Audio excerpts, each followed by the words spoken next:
Record it. 9 o'clock, the meeting's called to order. Please rise for the Pledge of Allegiance. I pledge allegiance to the flag of the United States of America and to the republic for which it stands, one nation, under God, indivisible, with liberty and justice for all. Good morning. Welcome everybody to September 9th, 2025 Pipestone County Commissioners meeting. Agenda's been presented before the meeting. Are there any additions or corrections to the agenda as presented? Chairman, I do have two additions to the agenda. Item 3, Commissioners warrants. I have add-on Commissioners warrants of $1,649.92. $1,649.92. And then under other business, I'd like to put a brief update on the Chamber of Commerce Autumn Festival at the fairgrounds. And those are my additions, Mr. Chairman. Hearing no others, I'll move the agenda. I'll second Okay, motion and second to approve the agenda. Is there any further discussion? Not all in favor signify by saying aye. it. Opposed, same sign. Motion carries. Next up, we'll look for the approval of the consent agenda, which includes the meeting minutes of 8/26, auditor warrants of 8/29/95, commissioner warrants in the amounts of $211,947.81 and $1,649.92. Hospital warrants in the amount of $638,002.28. And the treasurer's August 2025 report. Jared, move for approval. Motion second to approve the consent agenda. Any further discussion? Not all in favor signify by saying aye. Opposed, same sign. Motion carries. Next up, we have Nick Bergman, county engineer.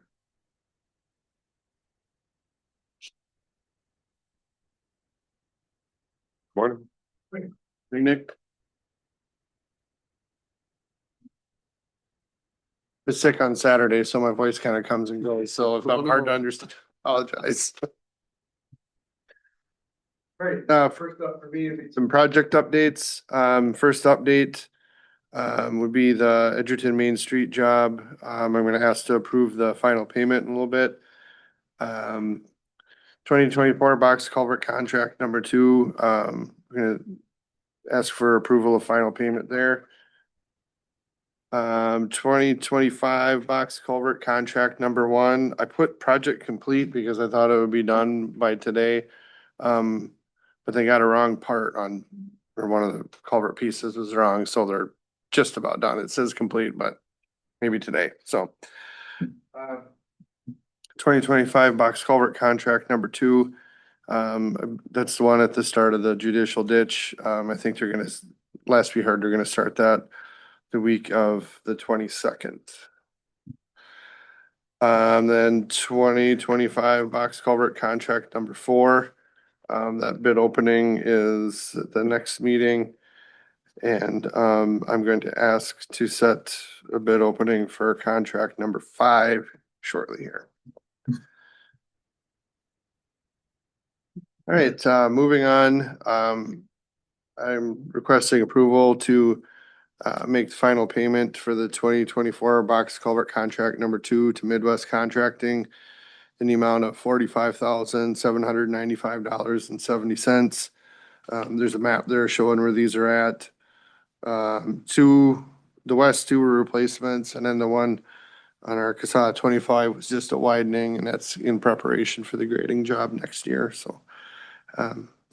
So everything went well, and they actually came in a few thousand under bid on that one, so. Mr. Chair, I move for approval. Support that.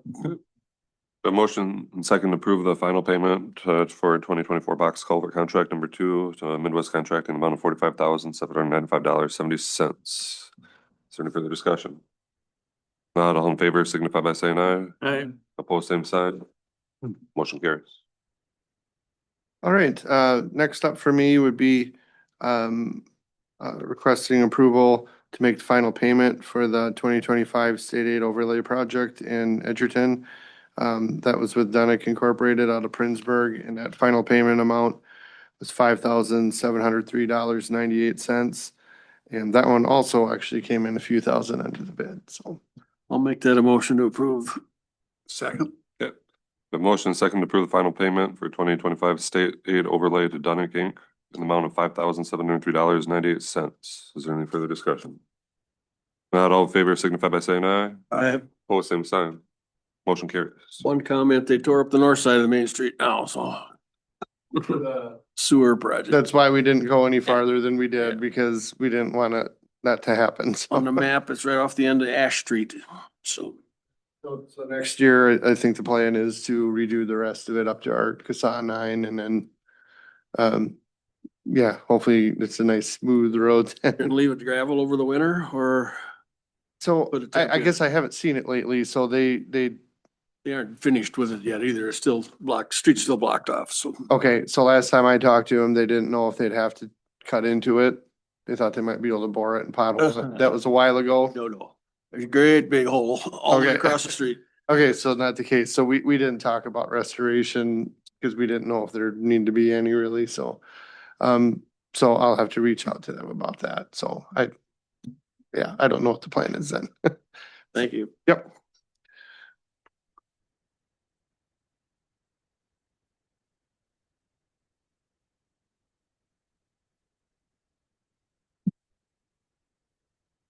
Okay, so next up for me, I'd like to set a bid opening date for the fifth culvert contract of 2025.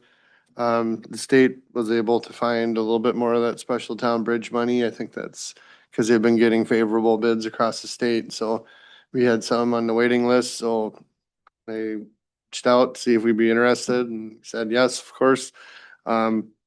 The weird thing about this one is, we don't have our funding letters yet, which means we don't have our signed plans yet, so can't advertise till we get that. But we're on track to have that like any day now, so I would like permission to go for a bid opening date of October 21st. We just know we might have to push that back.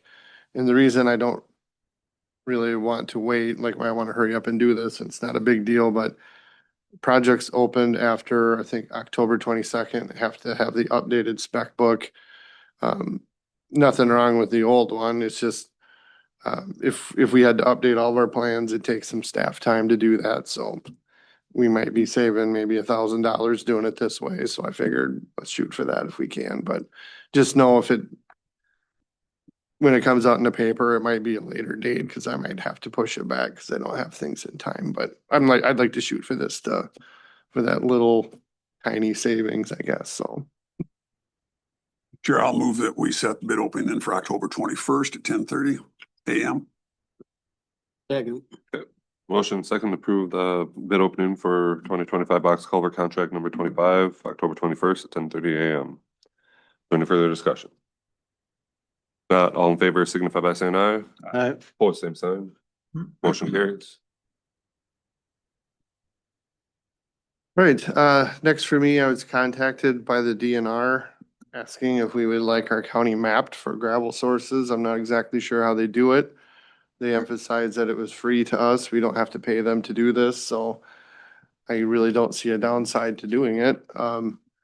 There's a state statute. I didn't get a whole lot out of it. I mean, I'm not really sure what's driving it ultimately, but I think probably just because other counties are running into problems finding gravel, and we're very fortunate here, but I guess I thought it was worth doing since, it's no cost to us, so.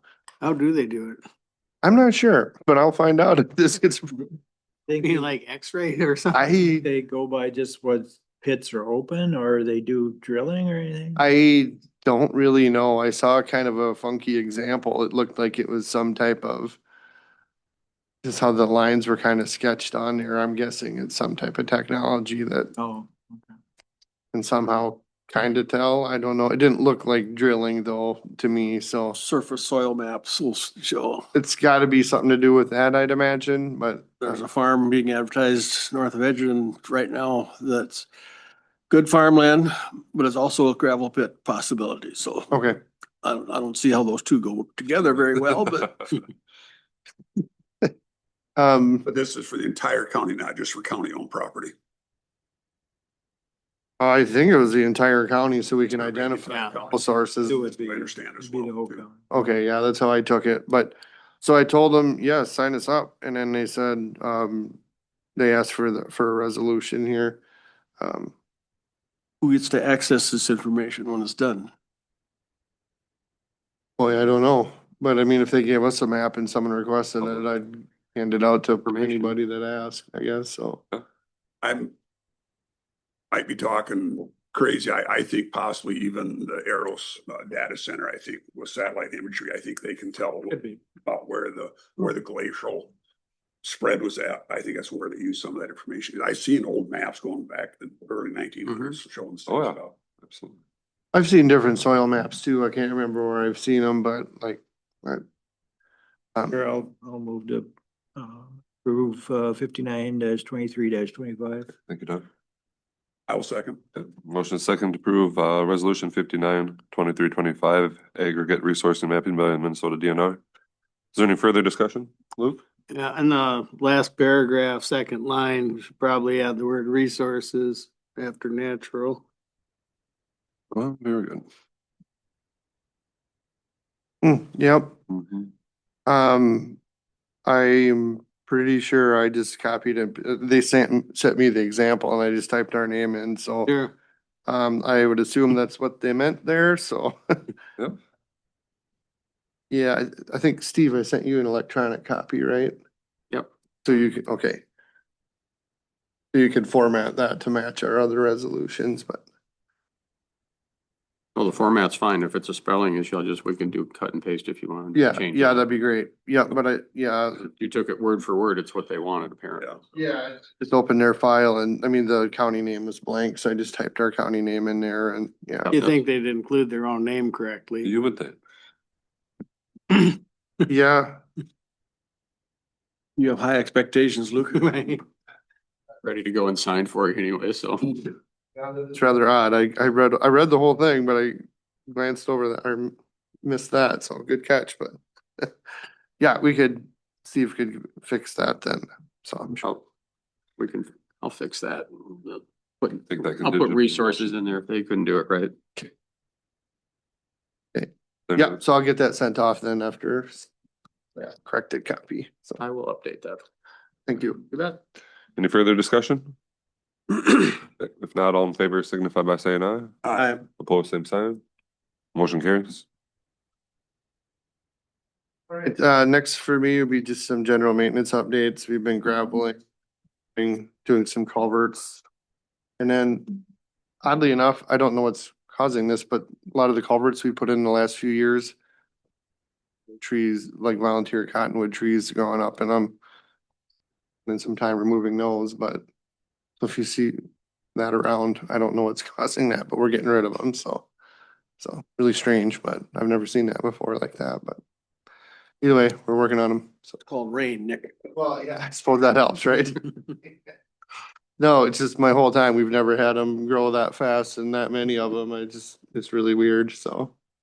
So, yeah. These like volunteer trees just Yeah. popping up. They're like right between the culverts, you know, in that little space in the culverts. Is there groves nearby or They're kind of everywhere. It's almost everything. is it a nearby grove? It'll do it. Well, I just don't recall ever seeing it that A bad. nearby cottonwood tree. Well, That's what- Yeah, I feel like we had a lot of cotton. Yeah. Flying around, but I mean, these have been. Ever check your rain gutters on your house? Yeah. Put mine on, mine are new, the ship. Well, in 2 years, you'll have trees growing out of them. Okay. All right. So I guess that's it for maintenance updates then. Any other questions for me? Otherwise, I'll probably stick around for the MnDOT presentation, so. Thanks, Nick. Thank you.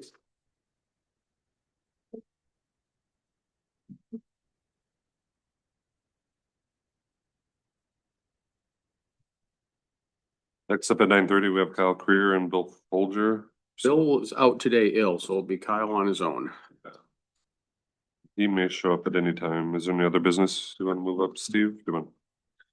You've addressed the change. Autumn. The update on the Autumn Festival, that take about 30 seconds here. Received a call last week from Tom at the chamber office that they are going to not have the festival this fall due to logistical issues and timing. So he did want to make sure that they are thinking about next year, and they'll get with us if they wish to do that, but it didn't work out for timing. But he did also mention, it's also on Facebook too, that the chamber has their pumpkins for sale. Their pumpkin sale is ongoing now. The trailer's out front at the chamber. You can go down there and pick your pumpkins and, put your money in the container, your Goodwill to pay for them. So they are available now if you want to do that. And that's a good fundraiser, he said, for the Chamber of Commerce to help them with their projects that they do. But again, the festival is not going to take place at the fairgrounds this year. See what happens next year. That's all I have on that. All right. Those are the only other business we have right now is committee reports. Did you guys want to do that now or do you want to handle that later? Okay.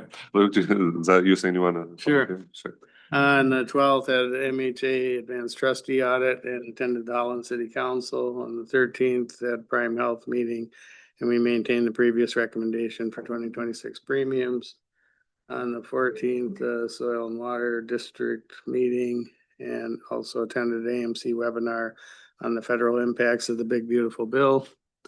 On the 18th, MRC met with Bowser regarding local road wetland replacement credits. And, what their ask is from the legislature going forward. On the 19th, at our special budget meeting. On the 21st and 2nd, attended AMC strategic planning and also the AMC board meeting. On the 25th, had executive meeting at the hospital, plant ops, and the insurance committee met here in the afternoon. Had our hospital board meeting on the 26th. On the 27th, Highway 23 Coalition met. Our annual meeting is going to be October 3rd in Roscoe. And Minnesota House Speaker Lisa Demuth is our guest speaker. If any of you wish to attend, feel free. On the 2nd, had a negotiation committee meeting at the hospital. On the 4th, Area 2 and RCRCA met. We did an evaluation of the executive director, which was approved. Yeah, projects are ongoing and they're not going to have an annual meeting this year just to save money. On the 5th, the Highway 23 Projects Committee met, and we're identifying local match options and what fund sources to go after at this time to match the possible construction timelines. Thanks. Okay, for August, on the 7th, Prime West Health. Lakes, 12th was a regular board meeting. 14th, Soil and Water. 19th, the special budget meeting. 20th, Southwest Health and Human Services. 26th was a regular board meeting here and the PCMC regular board meeting. I'll go next. On the 4th, I had the Sharon Hands Nurse Family Partnership up in Olivia. Pipestone numbers are bouncing back. They're pretty solid. They heard back from the state funding still going to remain. Federal funding, never all their contacts are crickets. So mind you, that's a science-based nursing program that's been backed by the federal government for a long time. There's only three agencies throughout the whole country that are backed by it, and that's one of them. So, but they're hearing nothing as far as federal funding moving forward. So our county contribution towards that program is very minimal. Pretty much all state and federal funding has been keeping that afloat. So it'll be interesting to see how that is handled moving forward. On the 5th, we had a law liaison meeting. On the 6th, safety committee. On the 12th, I was here for the county board meeting. The 18th, CPT executive committee meeting. Just preparing items for the full board meeting later that month. On the 19th, I had the special board meeting here for budget meetings. On the 25th, CPT full board committed just over $250,000 for the entire remodel of the interior of the building. So the roof's been done.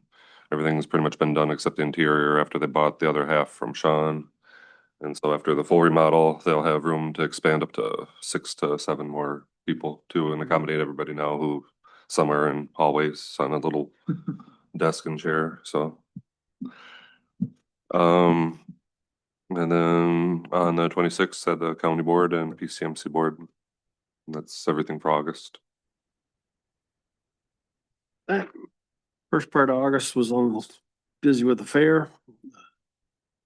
Fair went well. The 12th was regular board meeting. 19th budget meeting. 20th was the Plum Creek Library Association. We're still working on the bylaws that have to be refreshed once every 10 years. And trying to decide how to get through 19 different lawyers, so. 25th is insurance meeting here, 26th, regular meeting here, 26th also the hospital board. It's August. Dan? My month of August, on the 6th, I had this child daycare facilities core team meeting and we're working on some details of that. As you may have seen, we did get a building purchase here in town, the old Wisconsin Synod Church across from Hank's. And the concept is that's going to be leased out into a provider. And it's going to be working in conjunction with EDA as kind of the money behind this. And there's some other funds through this child finance group as well too. Also, we had a personnel and finance meeting for Southwest Health and Human Services working on next year's budget.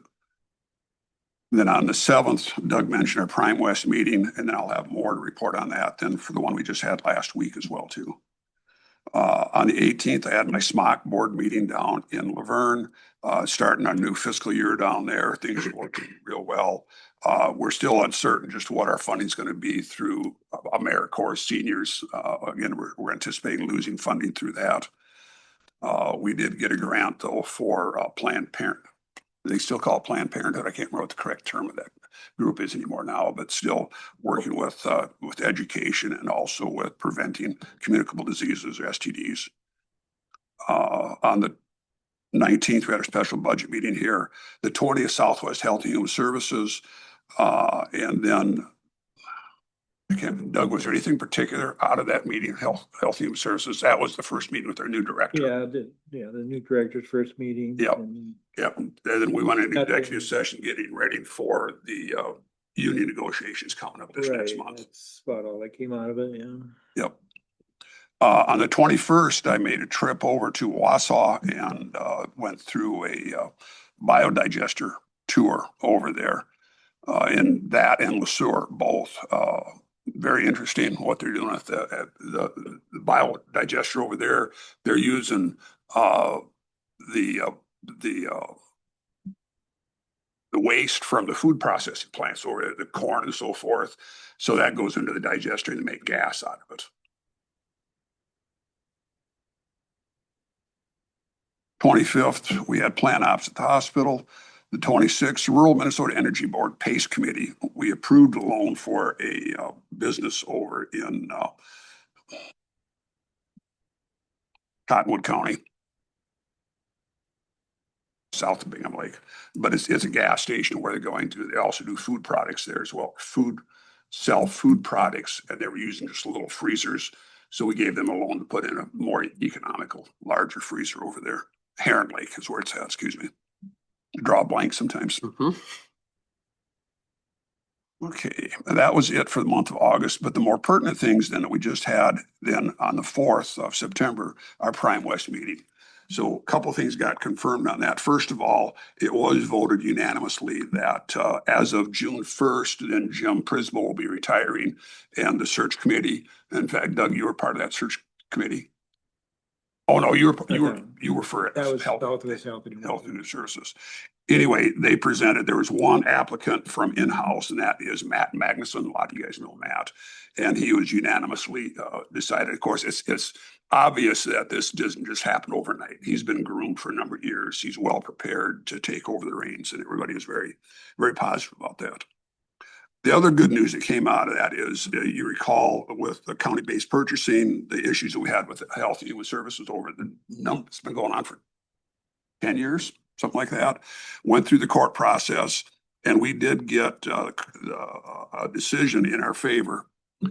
Okay, 15 months ago, the one that was appealed. yeah, So, and the decision we got 15 months ago was that the counties, both us and South Country, that had gone together on this lawsuit against DHS. And the appeals court was unanimously in our favor, but it got appealed to the Supreme Court 15 months ago, and they sat on it for this 15 months. They finally came back this week and said, we were mistaken. We never should have agreed to accept it in the first place. We're not going to even review it. So the appeals court decision stands. So it's Wow. a done deal finally, nice. after all that. So then the other counties will be able to, Be full members now. yes, Yep. good. Do you anticipate any other counties that have dropped off to have an interest to try to join again? There has been, well, it didn't drop off, but there's two that never joined in the first place. Did And Renville leave though? no, You're thinking for Prime Health. Oh, for Prime Health, okay. Yeah. Yeah.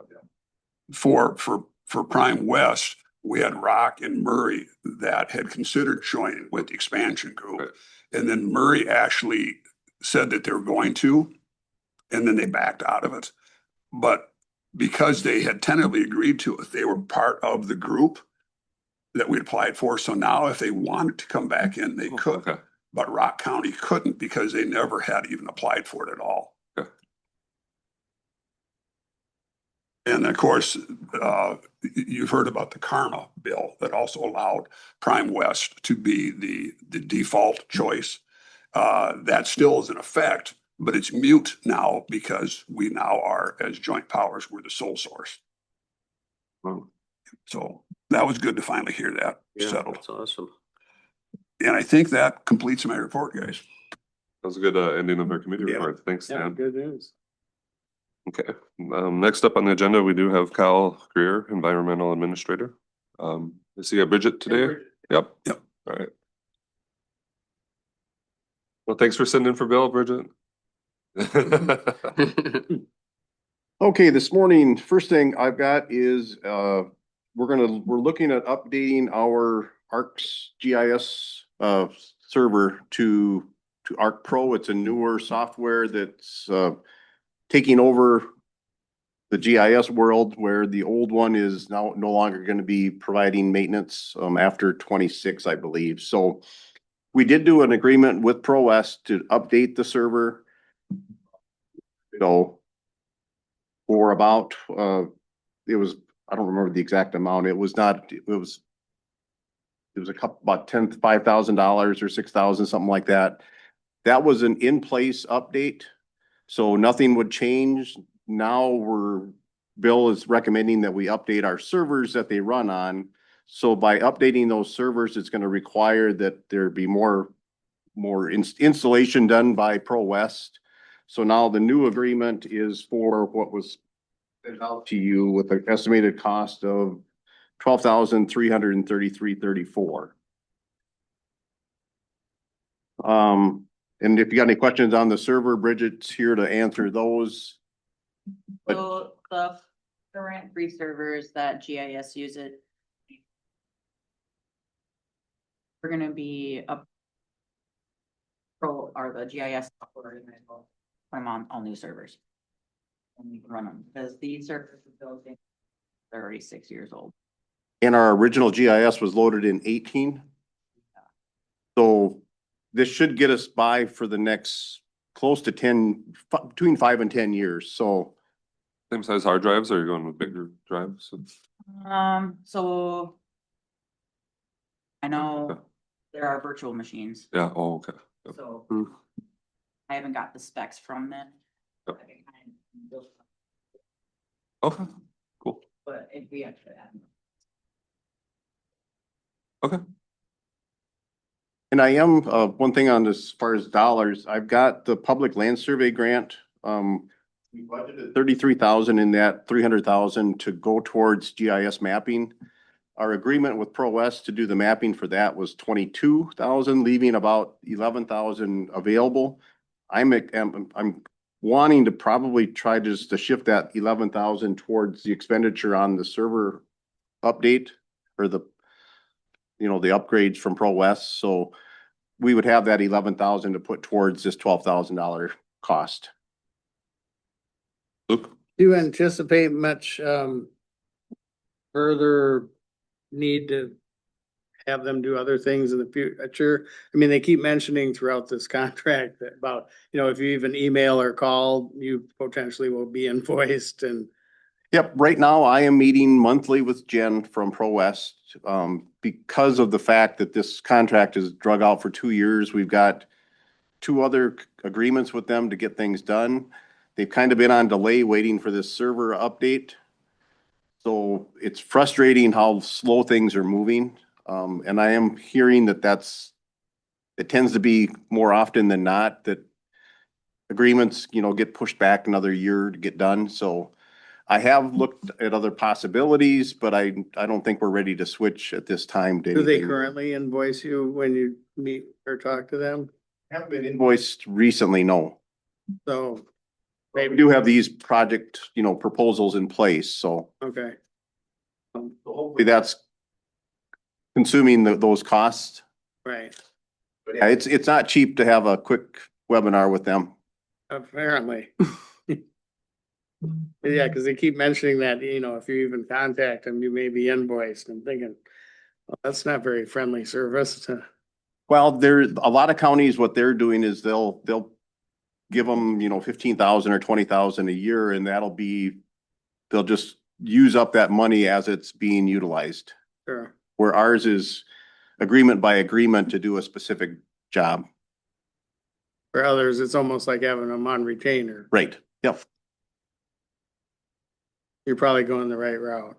I'm thinking it's probably better, but I think so. Well, otherwise, they're gonna drain whatever you have with Right. it.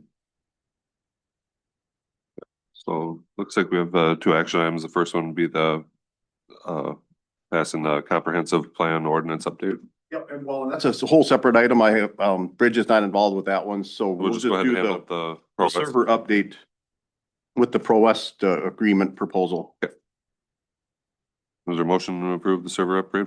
I'll make that motion. Using the leftover money. Second, Motion second to approve the server upgrade for Pro West Data, amount of $12,333.34. Any further discuss? Not all in favor signify by saying aye. Aye. Both same sign. Motion carries. Thank you. Wasn't too scary, was it? Okay, the next item I have is, we had a meeting with Southwest Regional Development Commission. Steve and Nick were both there. We were discussing the possibility of utilizing individuals at RDC to do our comprehensive plan update and ordinance updates. Our current comprehensive plan was updated in 2005. So it's getting a little bit outdated. It doesn't talk about some of the new things that are happening in the worlds of zoning with the data centers, more probably some cleanup on some of the solar and wind things, along with battery storage, whatever else it might be. So a lot of counties around us have been starting to update their comp plans and consolidating some ordinance language. So the regional development has been doing, I think, 3 or 4 of them currently. So I think it's probably a good opportunity for us to have that done. We did utilize Mid-Minnesota to do the 2005 update. I don't know if any of you were part of that, but it was Matt Johnson from Mid-Minnesota RDC who updated the plan, added some sections that we didn't previously have as far as adult use and things like that. And then that's when we did start our parcel mapping with them also.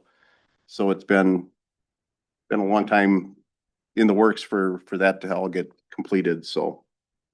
So the proposal from the RDC is for a total cost, estimated cost of 88,000, 73 for the plan, and then another 15 to do the ordinances. And most of this is going to be, we kind of made the recommendation that they would do all of the planning. So they will be hosting, quite a few meetings over the next probably starting mid next year is what they propose as far as the start date, expecting it to take about a year. This would be done through the planning commission and then probably have cities come to certain meetings and others come to certain meetings for input. But that way we'll get a more updated comprehensive plan that will should be good for the next 20+ years. Because the comprehensive plan is what really drives the county to have an ordinance that puts on regulations on how you want to control activities. Kyle, what funding sources do you have to cover this estimated cost, 88,000? My plan my proposal is to utilize our riparian protection aid enforcement dollars. Right now, we did get another allocation in 26 for about 92,000. Previously, I had talked to you about, we've got 534,000 in that account. It'll cover our GIS expenses with pictometry being flown every other year along with our GIS expenses. It'll get us out about 10 years. So basically I would be taking our $26 that we're going to be getting and putting that towards our comprehensive plan. And none of this will ever be levy money. This is all grant money. That's what I'm proposing for the board to utilize, yes. And this grant money, what other qualified uses are there? You said there are no legislative requirement of the expenditures, but it's intended to go towards buffer compliance. Right. So I think by being that buffers are a enforcement issue, it could be incorporated into our comp plan and ordinances. So I think it's a relevant expenditure, just like GIS. the only thing that I question at all is the 16 strategic plan. That $32,000 is a pretty big price tag for putting on meetings. It is. Yeah, it is, yeah. Is that warranted? Is that justified? I realize it's just an estimate, and I also realize it takes time and effort to put things together. They're saying 16 meetings. That's a lot of meetings. It is. It's a lot of meetings. It's not like one meeting here, and they meet with townships, counties, cities. And that's over public. how many years is that? Hard to believe you'd have. They to were do 16. expecting about a year to get the plan complete. So what, 16 meetings in 1 year? That More than monthly. yeah. Yeah, they'll be very busy. So are you saying that we should revisit this and try to get it down to like 12, Oh, maybe? maybe not necessarily. And again, Or see if there's more flexibility and if this is a firm amount or if we can yeah, hopefully reduce that by less meetings. they talk about estimates. And again, Probably good to question. There you go. Right. yeah, It also says at least 16, so do they want to do it more than 16? It says 32,000 plus. And I think that when we did our previous plan, I don't recall the exact number of meetings, but it was probably only about 6. And Yeah, that would seem more realistic. Also did talk about, but the meetings are not all in person. Zoom will be used, that type of thing. So you're not having the travel cost too. then you mentioned other They did cities mention that as well. being part of But these then it shouldn't meetings. cost 2,000 per meeting. so just want to be prudent Yeah. about our expenditures. On the amount also, I thought that seemed a little high, but Because to me, some of the groups could be combined to have a meeting. You wouldn't have to have a separate one with each different, type of people. right. But a lot of times it's gonna be the same people. So yeah, if I guess if you want to maybe just touch base with Jason and see just what all's involved is. We don't want to micromanage him, but at the same time, we want to be good stewards. Yeah. Yeah, Nobody I likes can to definitely be- reach out and touch base. We don't have to have this done immediately. This is, something that it's not gonna happen quickly, so. And then what will happen is, the planning commission, I'm anticipating they'll hold all the meetings, put together and then it would come to the county board for the final hearing and approval. So the main mission of this is, like I said, we're gonna be using it for. Is there economic development attributes of this as well? Where it can be applied? It's a driving source for transportation and zoning is real. I mean, it's it summarizes the county's, current, where we're at currently with populations. There's natural resource section. I mean, there's different sections in the plan. So it'll just update all of that information, the census datas, and hopefully give some direction for what are the issues and Is the future for the county. what's the future, right? Yeah. Yep. But that's why I was hoping, reading through this, hope maybe this could have an impact also on economic development for the county. Well, it too, would, 'cause it it's would information drive, we need. I mean, if there's a desire to have development in a certain direction, that's what this plan would likely do. But the meetings are for Dan. Yeah. Bring up what you want, planning, zoning, transportation, solar, wind, whatever else. Any type of Is land it- use. Probably even talk about cannabis. I mean, who knows? I mean, anything can be brought into Yep. this at this point, so it's pretty much an open slate. And SRDC needs a commitment on this when? There is There's no deadline. So this is just the first proposal I'm bringing to the board for your understanding of what we're considering. Okay. But this is, you want a motion for us to approve the fact that you're considering it. Is that correct? I guess I was anticipating us to approve the plan, but with the concern on costs, I think I could probably go back to the RDC, talk to them about a firm, Yeah. if this is firm or not, and then come back at a later date for the board to take action on approval. So that maybe we'll have a little clearer understanding of what Yep. bang for the buck we're getting out of Yep. it. And if you got any other questions, feel free to ask, or we can sure have another meeting.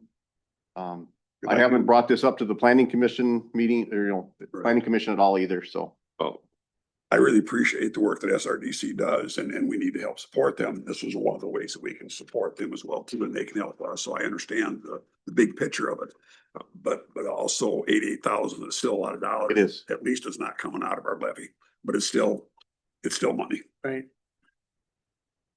But yeah, if you guys think too, to get a little more information from SRDC, I would appreciate that. well, considering the meetings and the data gathering are 3/4 of the total estimate right It is, there. yeah. Just having a little more answers on that, I could see. Sure. That'd be helpful. But, Maybe they How- can even come to a meeting here, Yeah. talk to the board. If you would like, I can sure invite their, have them come over. That'd be great. Just to have more interaction with them. Perfect. Okay, I will do that. Thank you much. Thank you. Thank you.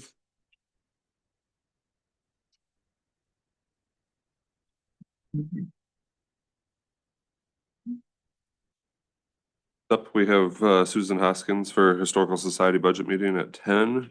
And at 10:30, we have Megan DeShepherd for MnDOT Planning Coordinator, or MnDOT Planning Coordinator for the CHIP plan presentation. So, Recess. nobody's here right now. We'll just take a brief recess. She gonna be live or is she gonna resume this? Time is, Says slugs versus rifle. the time is 9:51. We'll reconvene the meeting. I don't, but there's a big difference. I would think. Next up, we have Susan Hoskins from the Historical Society here to present their 2026 budget. Good morning, Good Susan. morning. Susan?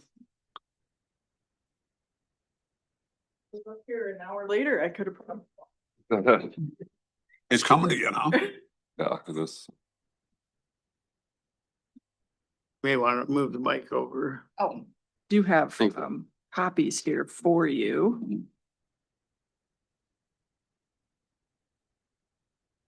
Can I give them to you? Sure. Forgot to fully.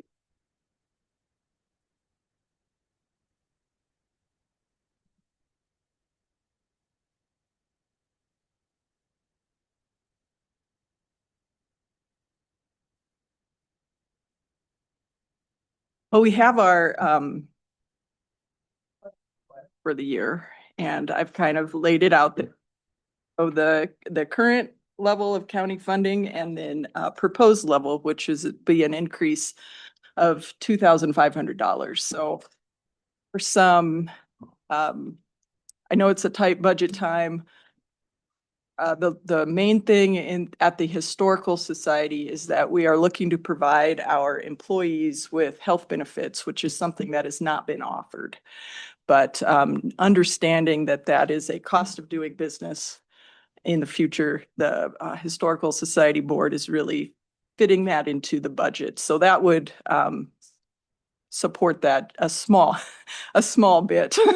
As you know, it's more than that. But I also have just a report for you on what we're doing at the Pipestone County Museum and the Pipestone County Historical Society over the last year. So I kind of just have an outline of the different areas of our mission. First of all, with our building properties, and we do own and maintain 5 historic properties. They're all in the city of Pipestone here. So the care and the maintenance of the society's 5 properties is a responsibility that we really do try to step up to. Just every year, we need to be working towards this. So we're really committed to maintaining these properties, which have been placed in our care.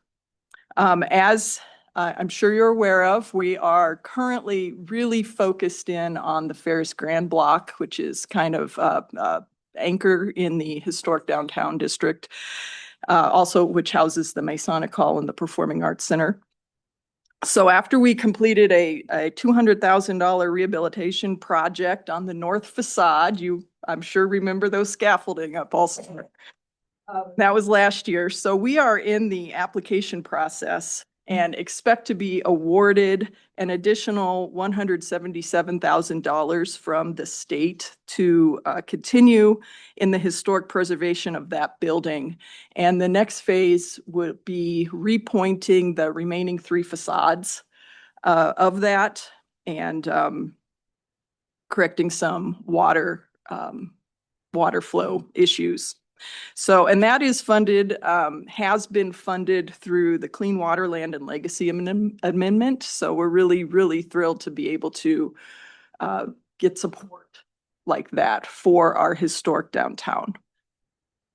We've also been pursuing repairs and maintenance on a number of our other historic properties in the downtown historic district. So in this last year, 2025, we replaced the west exit of the L building, which is the lobby of the Performing Arts Center. So that serves as a fire exit for the theater, and that needed to be repaired. So that was about $15,000 to replace that. In 2025, we are also replacing the decorative columns on the front facade of that building. So the entryway of the Performing Arts Center, I think they're removed right now, getting the new ones painted, and those will be installed.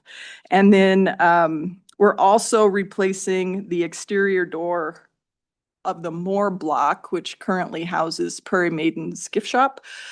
There is a door on facing Main Street that only accesses the second floor of that building, and it's in tough shape. So we're getting that replaced as well. So also, we have the schoolhouse out at Moore Park. And in 2025, we purchased and installed new blackout blinds for that to help protect the interior of that building. And it also looks nicer. So we are prepping the exterior of that building for painting. So there's just a lot that we're doing with historic preservation and maintaining these properties. Our collections projects, which is another responsibility that we have, is the museum's object collection. So it's really our belief that the objects in the museum's collection are held for the interest of the public. So as part of our public service, we're really dedicated to making the museum's collection available to the public. Only a portion of it could ever be on display at one time.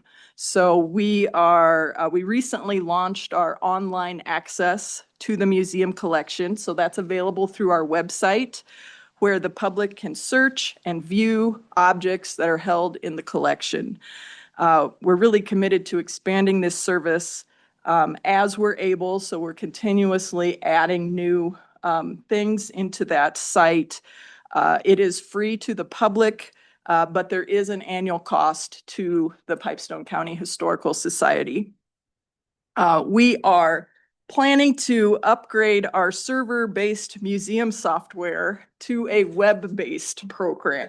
And that, of course, is in the interest of the collections records in several areas, the safety, the security, the longevity of the records, and that there is an annual cost to be able to host it that way as well. And then, most excitingly, I think, is we have began a newspaper digitization project.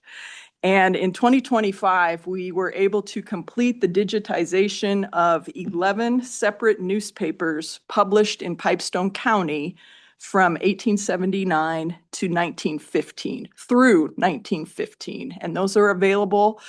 They're searchable online. You can word search them.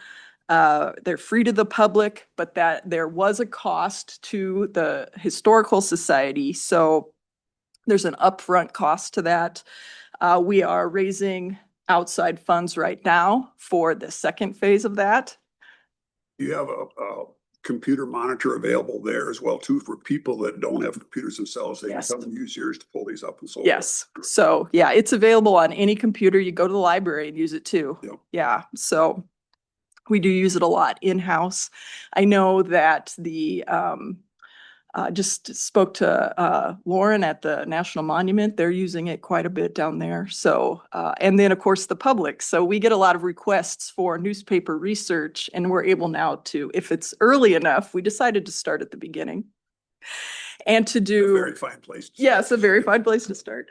And then just to cover all, instead of focusing on one newspaper and completing that, just to go through the timeline so that we get, there's been a lot of newspapers published in the county over our history. So, yeah, of course, the goal is to bring it all the way up to the present, and have been talking to the Pipestone County Star about that, and the Edgerton Enterprise. Anyway, it's a very, very exciting project, and we're getting a lot of feedback, a lot of use out of that. We wanted to, instead, I will say, instead of going through kind of a vendor that would be free to us, like Ancestry.com or with newspapers.com, they will digitize for free, but they put it behind their paywall. And we wanted to take that cost up front that we would front, and then it would just be available at no charge to the public. So that was really important in the decision making of that project. Our exhibits, we do try to have rotating exhibits at the museum, so there's always something new to come and look at. This fall, we are bringing in a traveling exhibit on nationally known artist Oscar Howe this fall. And that's going to be in collaboration with the Pipestone area schools. So it'll be at the museum for 2 weeks. We're taking it to the Pipestone area schools for 2 weeks, and then bringing it back to the museum. And we did offer that also to the Edgerton schools, but they honestly lacked the space for that. So we hope they can come see it, but they just didn't have room to host it. We're busy building. Yeah. Would Minders Community Library have enough room? Have it there as well too? Well, it'll be at the museum, so. They weren't coming to the museum. Yeah, so we're also have entered into a partnership with the 6 Southwest County Historical Societies in Minnesota. And we applied for and received a grant through the state to develop a joint exhibit on regional dance halls. And then it will travel among the 6 counties, and then we will personalize it in each one. So that will be upcoming. So we have hired the researcher to put together an interpretive plan for that. So this is a few years down the road before we have the final actual exhibit, but that's in the works. And so we're always looking for new ways to collaborate and work with different groups. As far as our programming and education, which is a big, important part of our mission, we are on track to serve over 10,000 patrons in 2025, and that's both in person and digitally. And we've been really trying to outreach. We know that at least half of our membership and the majority of our audience does not live within an hour of Pipestone County. So the way that we are serving them is digitally. So we offer an array of public programming. We do try to hit a variety of price points. So we have speaking presentations, we do walking tours, workshops, and then we also launched our YouTube channel. So we put a lot of our in-house speaking programs on YouTube, and we get a lot of comments from our membership that is from afar.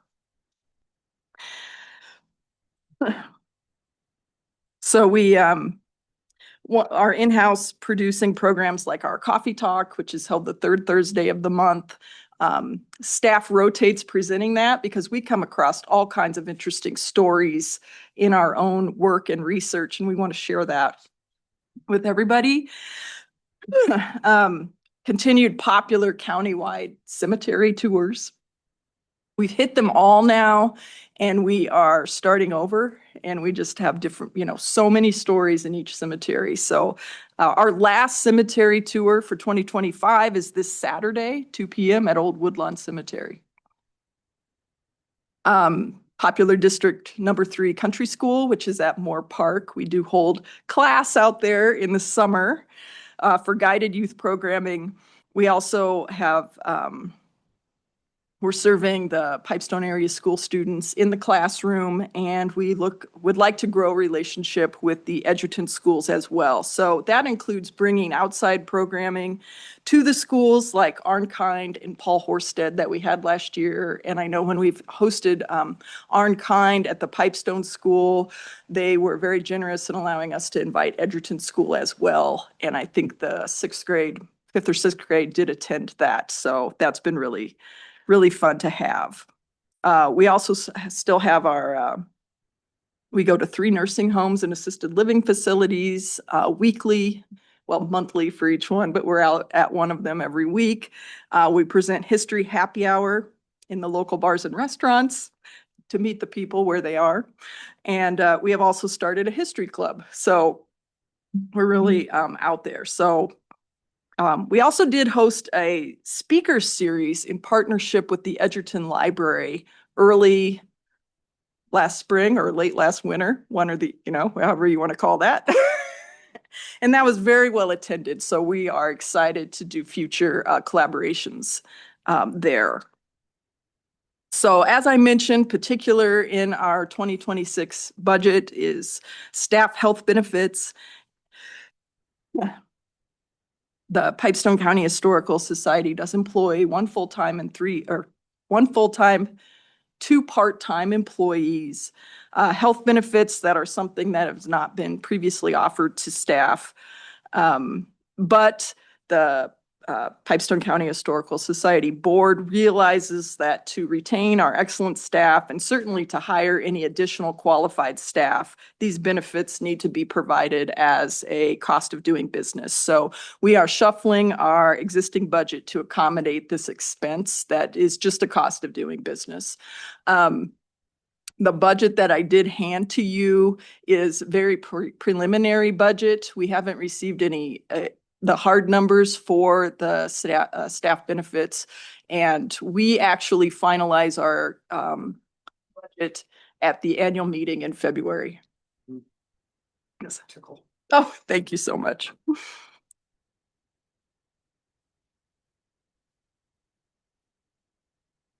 So I just have the bottom line that the Pipestone County Historical Society is really hard at work for Pipestone County. We're actively looking for new ways to serve the public of all ages, interests, price points. We offer an array of services, and we're also actively bringing in outside dollars into Pipestone County to achieve some of our larger projects. So we really want to thank the county for seeing the value in what we do for the community in the past, the present, and the future.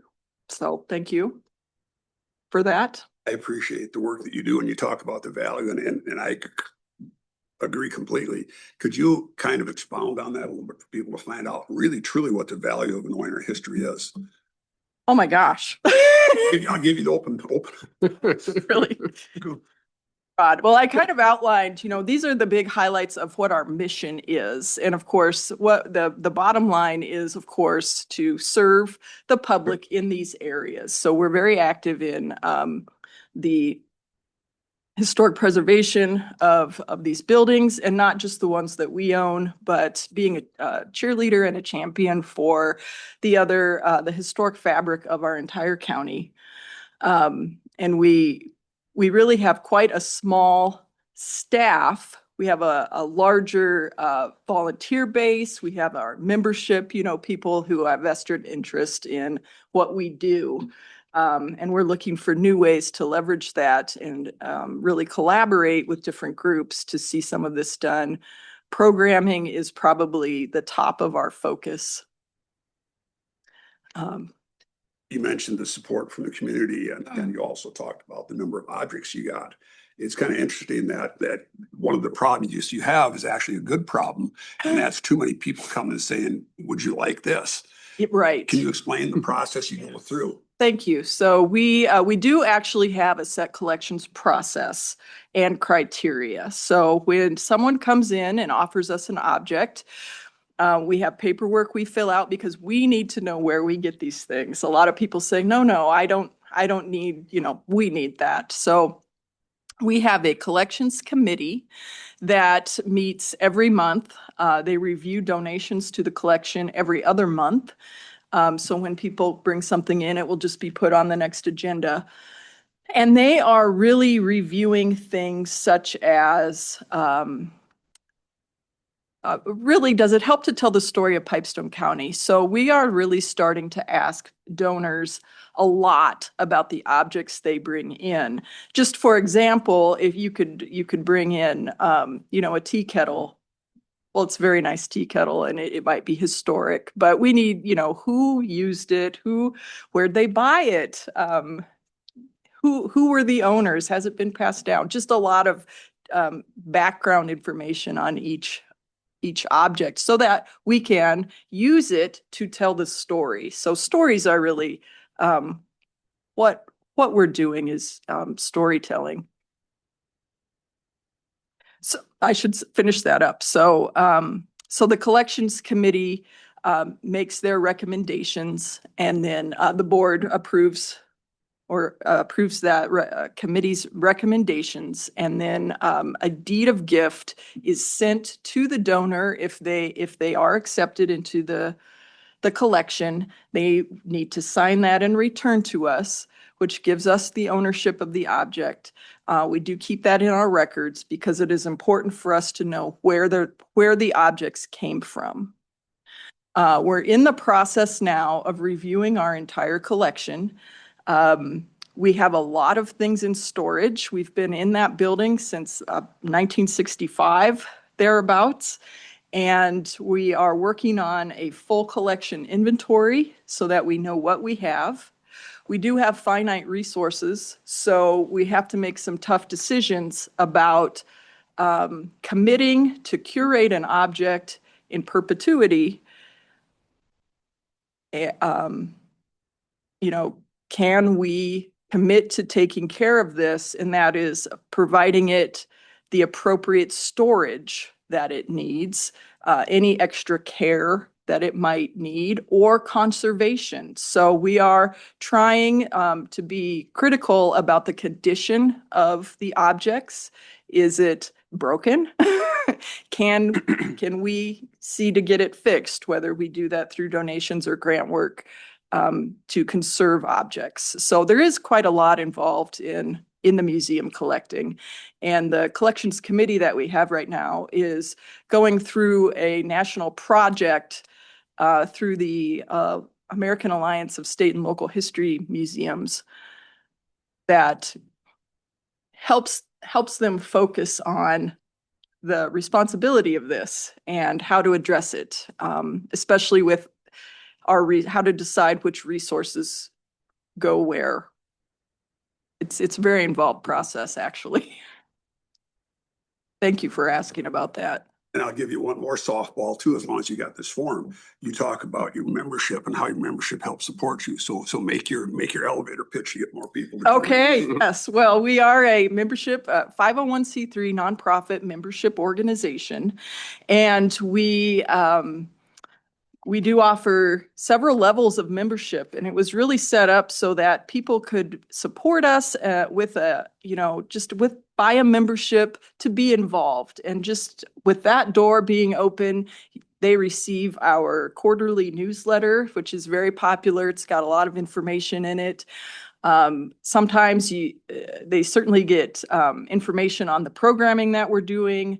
There are some price breaks on things if you're a member, but really just to support the history of Pipestone County and all the areas of our mission. We really, really appreciate the members. It also shows that it shows other groups where we go, for grants, if we're looking for grant dollars, shows that people do support this. They always want to know that there's community support for any said project.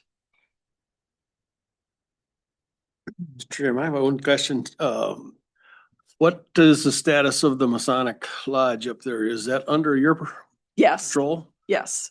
So that is in what we call the Ferris Grand Block. The second floor is the Masonic Hall. The first floor is the Performing Arts Center. And so the Historical Society does own that building. And that is the building that we've been working towards major rehabilitation of and historic preservation. So we are in the process of lining up the grant money for the next phase of the construction work that needs to be done on the envelope of the building, which will be repointing the east, west, and south facades of that. And that is expected to stop the water infiltration that we do have an issue with that in the Masonic Lodge. The murals are being damaged by water infiltration. Once that is all done, I think we have one more phase of construction work that it would be the replacing the roof. The roof does not have major problems. It is just beyond its lifespan at this point. So we'll probably take care of that.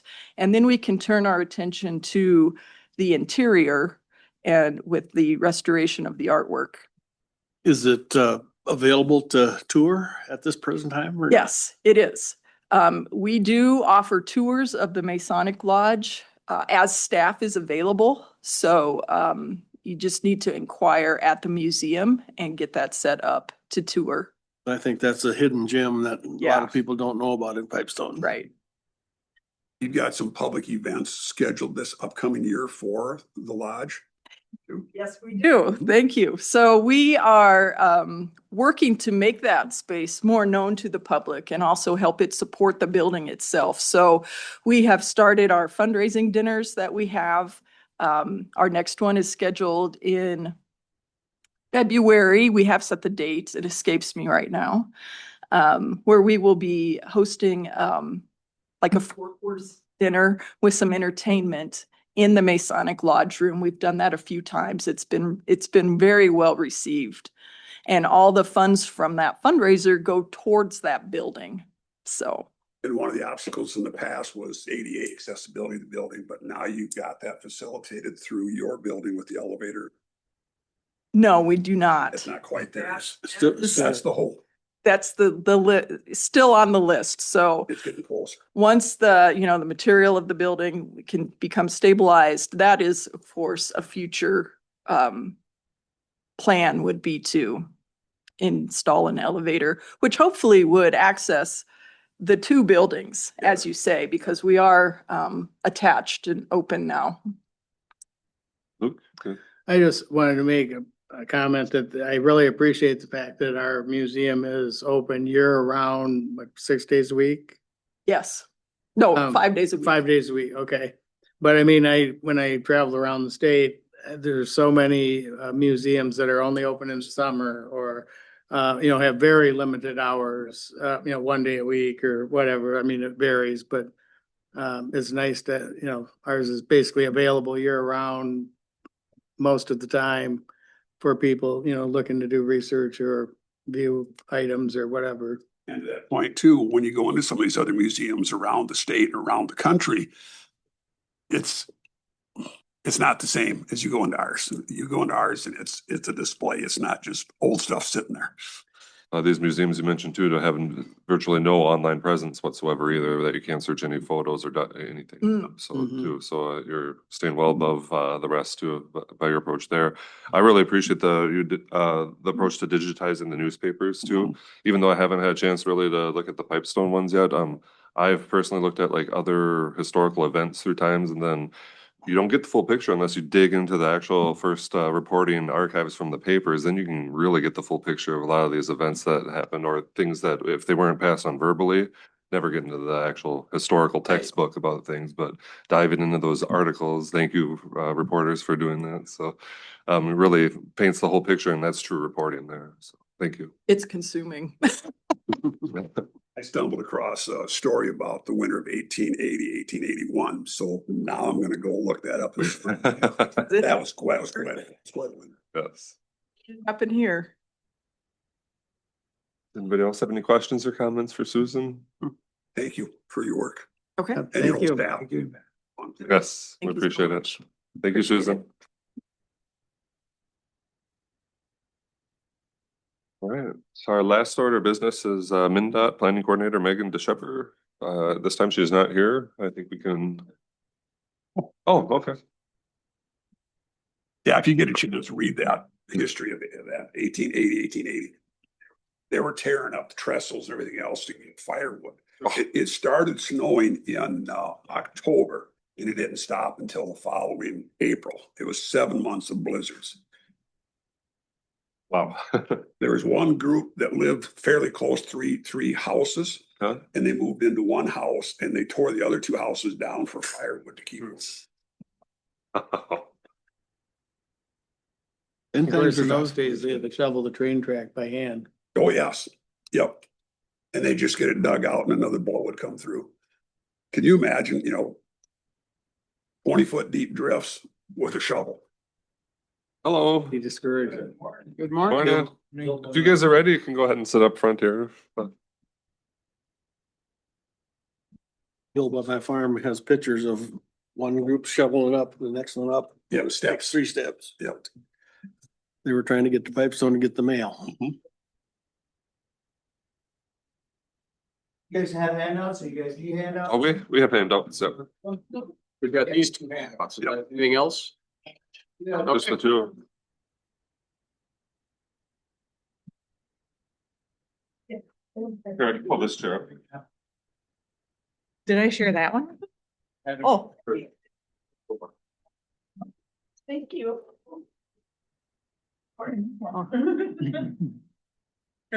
It's our lawyer's chair, so.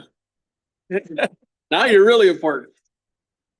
If you feel a very warm sensation when you sit down. Oh, jeez. My, we don't have to do any of those duties.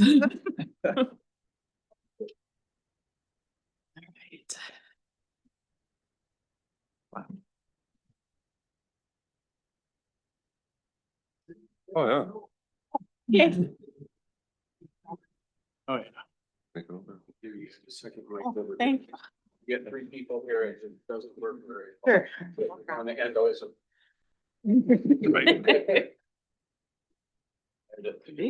Thank you. Thank you, Susan. Yeah. They said they had, Oh, they got them. Great. good. Perfect. Oh, Didn't ask Kelly. I'll have one. Great. Camera here. And then we started doing for outreach, just county Yes, those are specific, nice. which is nice. Good morning. Morning. Thank you, Mr. Chair and Board, for having us down for our annual kind of project sharing and information.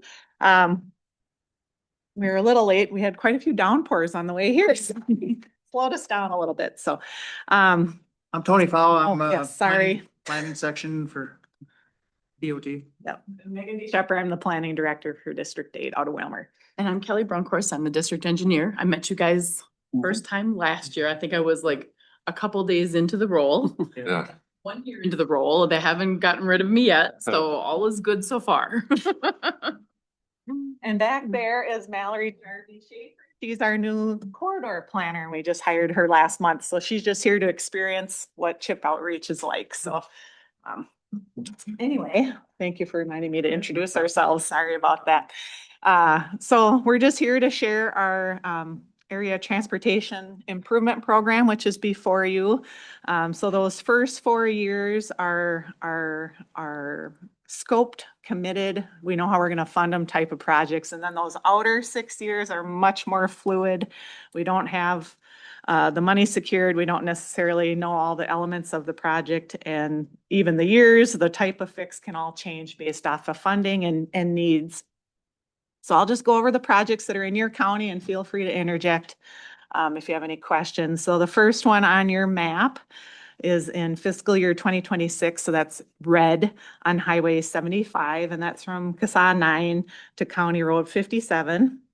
And that's an unbonded concrete overlay resurfacing project. The next project is in fiscal year 29, which is dark blue on your map, and that's also on Highway 75. And so that's the kind of the in-town Pipestone portion, kind of the industrial park area from County Road 57 up to Highway 30. And that's also the unbonded concrete overlay. So that's that thicker concrete. And that's also going to include an off-the-road path in the in-town portion there. Trail, you mean? Yeah. Okay. Yeah, gotcha. sorry, Trail. sorry. I wanted to make sure I understood. Yes, yes. Excuse me for interrupting, but Yes. What, do you know what type of surface is gonna be for the one south of Pipestone, the one for next summer? Concrete. Concrete? Yeah. You know how thick? Is it? How? They're usually about 7 inches on the unbonded overlays. I They're gonna- double checked that for you, but usually they're about 7 inches. Are they gonna grind it off too, or start over from flat, or just over top? So what we do is, that's a full depth bituminous. That's one of, I think, our last full depth bituminuses in the district.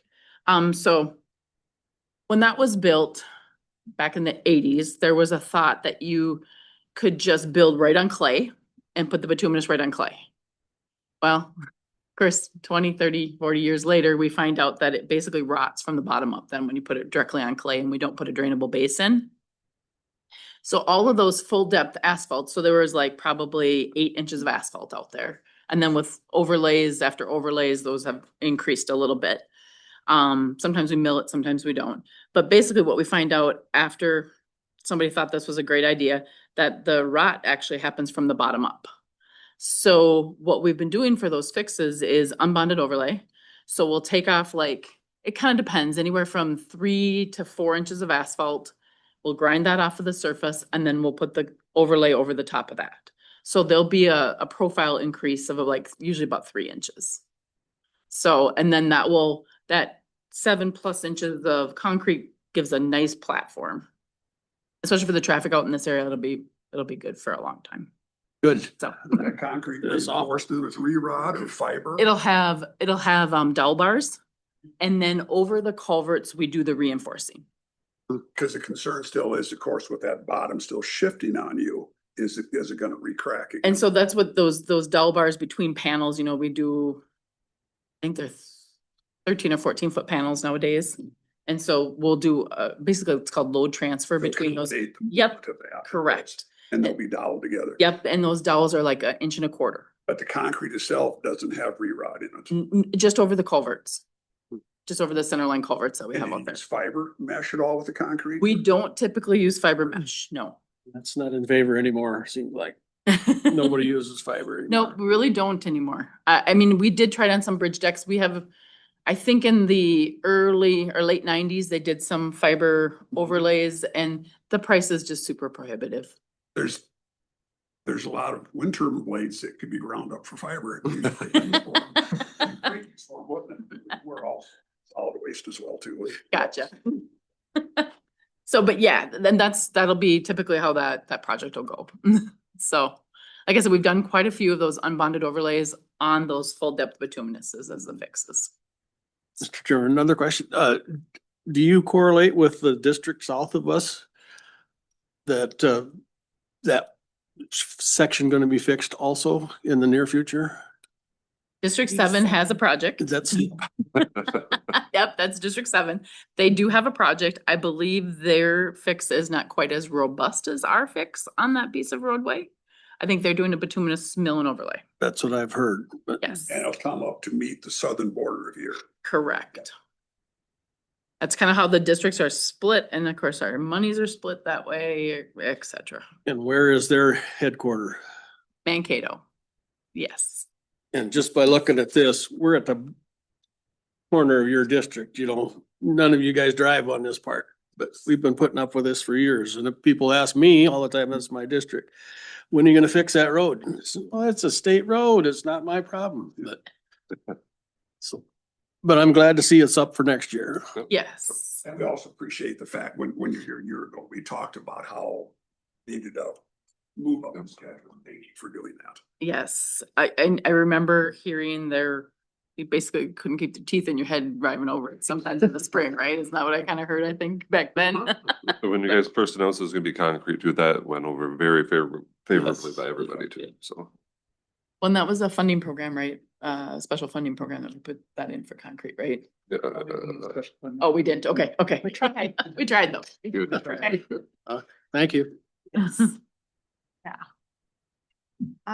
So next on your map would be fiscal year 2030 project, and that's yellow on Highway 30, and that's from US 75 in Pipestone to 60th Avenue in Lake Wilson.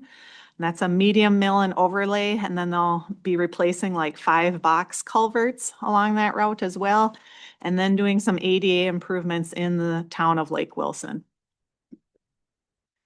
And our last project in the CHIP for county would be in fiscal year 2031. So that's the purple color on your map. That's also on Highway 75. This is north of Pipestone from Pipestone Creek to South Valley Street in Lake Benton, and that's a medium mill and overlay. So those are the projects in your county.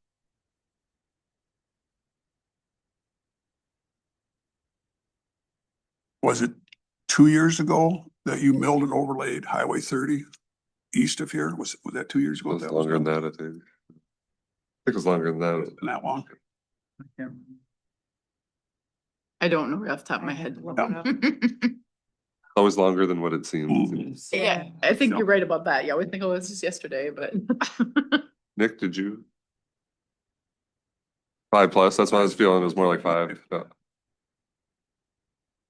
The older you get, the faster time passes. Double it. Right. Thank you. Is there any other questions, comments or any of the proposed work in our county coming up? I've got one comment. I still miss the signs. I'd forgotten about that. Wife is still mad. Yep. Signs for Identifying towns. towns, okay. Any progress been made on that at all on the political spectrum or No. we're a Nothing. little frustrated? Okay. At the south end of 75, where that Matt's, you come from the south, there's a sign for Edgerton. Come from the north, there's not a sign for Edgerton. Edgerton. They took them all out a year ago. In the sign changeover, I believe they were trying to consolidate some of our signs. And so I don't really know. Did Cody Brand speak with you guys? Sign guy down. Yeah. He had the company line repeated about 5 times, so.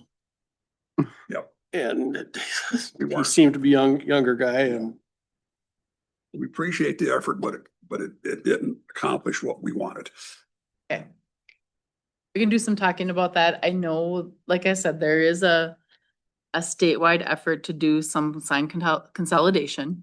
We replace our signs about once every 15 years, give or take 12 to 15 years, depending upon the sign. And I know, he said these were 15 years old, so they didn't pass muster anymore, so they took them out. and they took them out, But right? didn't and then replace to- 'em. To not replace them, like I said, there's been kind of a movement across the entire state to take down those types of signs, if they're not needed anymore.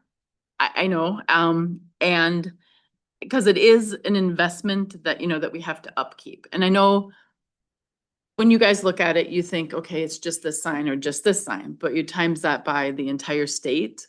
and it becomes a lot of signs. So I had the same kind of issues up on the north, kind of in Meeker County, same issues we were hearing from commissioners up there also. So we weren't the only ones that took our signs down? You are not the only ones, no, and you're not the only ones that have voiced their concerns. So. Even Island State Park, the sign going to Island State Park is gone. And he said, well, there's only gonna be one, and that's gonna be on Highway 23. Is the state park right off of 23? I guess I don't know that. It's by 23. It is right, okay. What, who needs to hear our concerns instead of getting traction? We don't want to shoot the messenger. We appreciate it. But how can we move this issue forward? You know, I don't know if it's through I don't think it's your possible, Dan. legislators or not. I don't know. Let me talk a little bit with Cody's our traffic engineer, and I know, like I said, it's been a statewide effort with all of the traffic engineers. And maybe it needs to be revisited in that group of is every district, every community feeling that and voicing their concerns? And maybe that has to be looked at. We gotta get them to voice their concern higher up than just me. Right. You know, I can't do anything about it. So, like I said, I know you guys have mentioned it, and I know Meeker County has mentioned it. So I know, like, we've got a couple counties in our district that are interested in having this established. I'm not sure, like I said, what they're hearing statewide, and that might be kind of in Cody's group. I'll have him send out a note to all the traffic engineers and just say, hey, has everyone been complaining? So. Well, register my complaint, please. Register, definitely. It just seems like small cities are being marginalized, Yep. Statewide. And I mean, they're struggling enough the way it is. If people can't even find them, well, obviously they're gonna be struggling even more. I heard from two people just the last month. One of them was going north and they were gonna go to Verdi and they ended up in Lake Benton. Right. So, And to Verdi. Well, it's gone. so kind of what I'm Somebody hearing else is was kind of coming an to equity Edgewood. thing too. Sure. That's kind of a little bit what I'm hearing. And a point I'd like to make too, they talk about the finance on it. They still spend money to put up the blue sign saying this ditch has been cleaned by the 4-H group from wherever. That's fine. What's more important? Having that recognition, who's picking up trash in the ditch, or actually having the identity of these communities. That they can spend money on that. They can spend money on small town signs too. Point noted. Any other questions or anything? Thanks for making the trip. Yeah, thank you. Thanks for the presentation. Yeah. Thank You bet. you. Looking forward to a new 75 next year. Yes. Great job when we're done. And I'll put the lawyer chair back, yeah. You don't want to get in trouble with a lawyer, do you?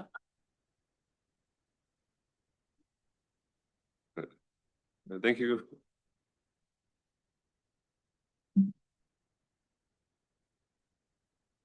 Wow.